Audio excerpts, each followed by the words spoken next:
একটি অতি গুরুত্বপূর্ণ এবং স্পর্শকাতর বিষয় নিয়ে আলোচনা করব। সেটা হলো বাংলাদেশের আইনশৃঙ্খলা, বর্তমান সরকারের স্থায়িত্ব এবং সেনাবাহিনীর ভূমিকা। বুঝতে পারছেন, প্রতিটি বিষয়ই এতটা গুরুত্বপূর্ণ যে পান থেকে চুন খসলে দেখা গেল যে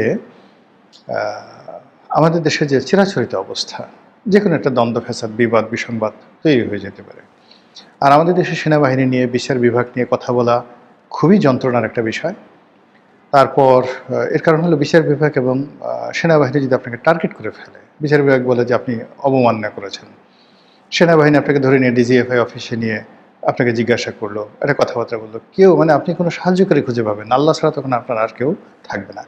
এই জন্য মানুষগুলিকে এই বিষয়গুলো নিয়ে কখনো কথা বলেন, অথচ এই বিষয়গুলো নিয়ে কিন্তু আসলে খোলামেলা কথা বলা উচিত, অবশ্যই শালীনতা রেখে এবং অবশ্যই যৌক্তিকভাবে, যাতে করে এই দুটো প্রতিষ্ঠানের কোনো ক্ষতি না হয়।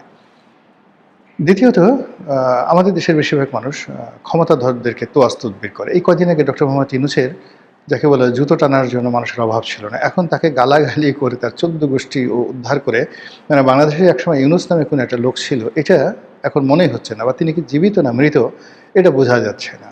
তো সেই ক্ষেত্রে এই তারেক রহমান সাহেবকে কেন্দ্র করে কয়দিন আগে যারা আজে বাজে কথাবার্তা বলতো, ভীষণ রকম আজে বাজে কথা বলতো, এখন সেই সমস্ত মানুষ এত বড় দরবেশ সেজে গেছে, তারা এখন তারেক রহমান সাহেবকে আব্বা ডাকেন, বাপ ডাকেন।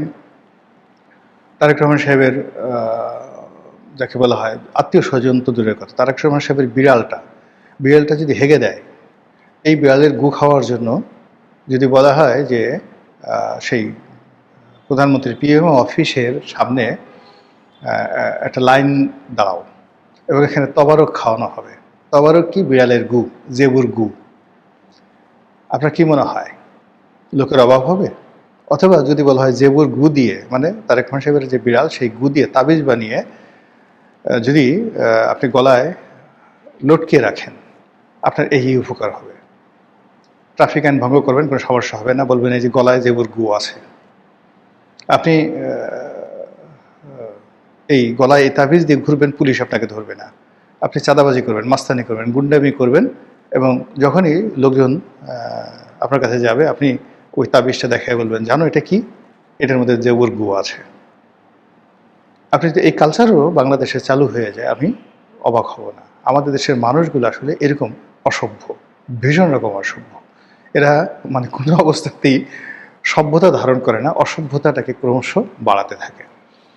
তো সেই দিক থেকে গত 2 বছরে শেখ হাসিনার পতনের পরে যে অসভ্যতামিগুলো শুরু হয়েছে এই বাংলাদেশে, বিশেষ করে মব কালচার, চাঁদাবাজি, খুন, ধর্ষণ, রাহাজানি এবং আইনশৃঙ্খলার যে অবনতি, এটা ক্রমশ বাড়ছে এবং আগামীতে বাড়বে।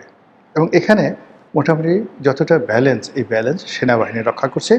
পুলিশ আসলে এখানে মানসিকভাবে গত 2 বছর যাবৎ তারা যে ট্রমার মধ্যে আছে, এবং এখনও পর্যন্ত পুলিশের মধ্যে যে ট্রমা চলছে, এই ট্রমা পুলিশ কাটিয়ে উঠতে পারেনি। এর মধ্যে একবার পোশাক পরিবর্তন হয়েছে, আবার পোশাক পরিবর্তন হবে। 3টে গ্রুপ এখানে চলে গেছে। শেখ হাসিনার গ্রুপ চলে গেছে, ছাত্রলীগের গ্রুপ চলে গেছে, ইউনূসের গ্রুপ চলে গেছে, জামাতের গ্রুপ চলে গেছে, 3টে গ্রুপ চলে গেছে। এখন নতুন করে বিএনপির গ্রুপ দাপট দেখাচ্ছে। আর ডক্টর মোহাম্মদ ইউনূস, জামাত এবং আওয়ামী লীগের যে লোকগুলো চিহ্নিত ছিল তারা গেছে, আর যারা চিহ্নিত হয়নি তারা গুপ্ত হয়ে একদম চুপচাপ বসে আছে। এরা কোনো কাজ করছে না এবং কোনো কাজ করবে না। ফলে পুলিশ দিয়ে আমাদের এই অবস্থার উন্নতি হবে না। এবং এই কারণে কি হলো, হঠাৎ করে যখন এই সেনাবাহিনী জুন মাসে মাঠ থেকে চলে যাবে, তখন সরকারের অবস্থায় কি হবে, এই বিষয়গুলো নিয়ে আলাপ আলোচনা হচ্ছে। প্রথমত, সেনাবাহিনী হঠাৎ করে এখান থেকে সরিয়ে নেওয়ার কথা আসলো কেন?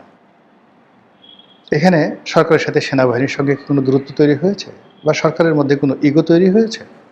এই কারণ হলো, কিছু মানুষ আছে যারা বলার চেষ্টা করছেন, ডক্টর মোহাম্মদ ইউনূস যেভাবে একটা সেনা সমর্থিত সরকার ছিল, সেনাবাহিনী মাঠ থেকে সরে গেলে ডক্টর ইউনূস 1 মিনিট টিকতে পারতো না, একইভাবে তারেক রহমান সাহেবের সরকারও সেনা সমর্থিত সরকার। কাজেই সেনাবাহিনী যদি না থাকে, তারেক রহমান সাহেব টিকবে না। এই বদনাম থেকে নিজেদেরকে রক্ষা করার জন্য, নিজেদের বীরত্ব দেখানোর জন্য সেনাবাহিনী ব্যারাকে ফেরত পাঠানো হতে পারে। 1 নম্বর হলো যে, নির্বাচনের আগে ইউনূস জামানাতে জেনারেল ওয়াকারুজ্জামান বেশ স্পষ্ট করে বলেছিলেন যে আমরা মাঠে থাকতে চাচ্ছি না, যত দ্রুত সম্ভব একটি নির্বাচন হবে, নির্বাচন দিয়ে আমরা আমাদের কর্মস্থলে ব্যারাকে ফিরে যাব। সেই কারণে এটা একটা শিডিউল, তাদের যে নর্মাল শিডিউল বা তারা যেভাবে আগে কথা দিয়েছিল ঠিক সেই কারণে হতে পারে।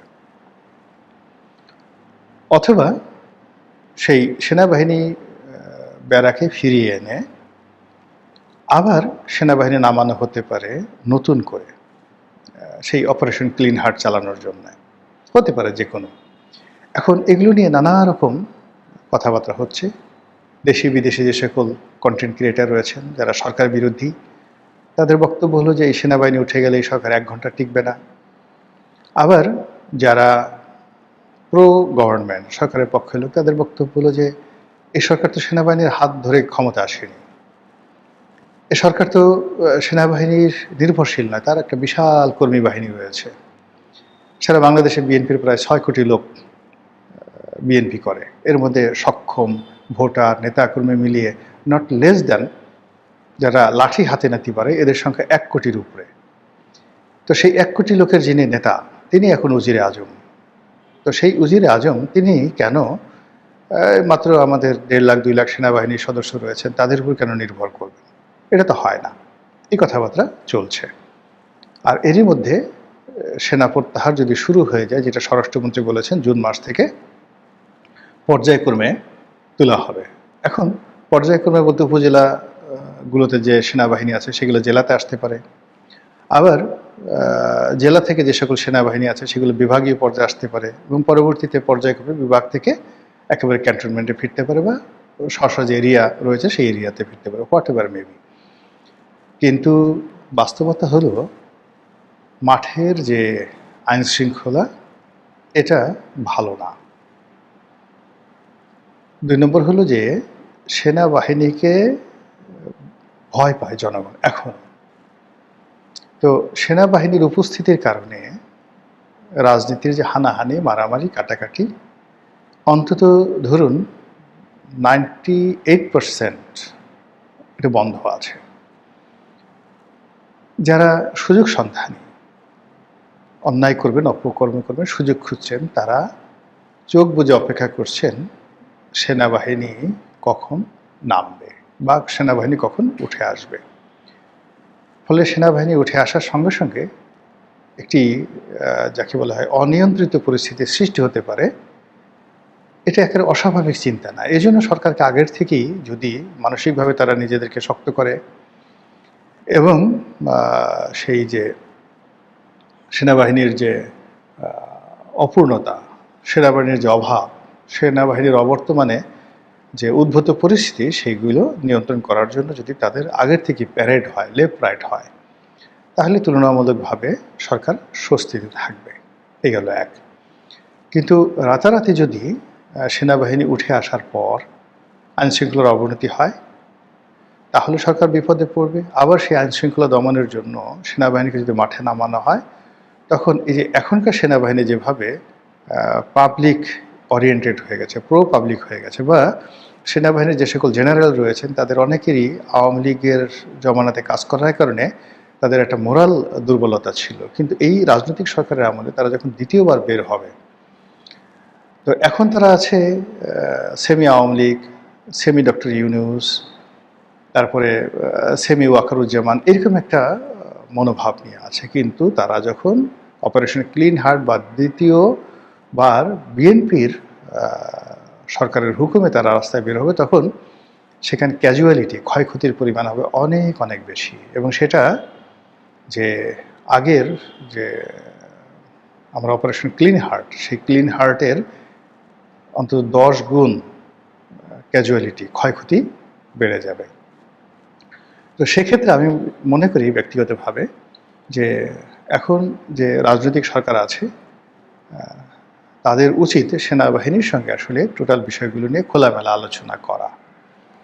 2 নম্বর হলো যে এই বিষয়গুলো পাবলিক কি বলল বা কে কি উত্তেজিত করলো, কে পক্ষে বললো বিপক্ষে বললো, ডাজ নট ম্যাটার।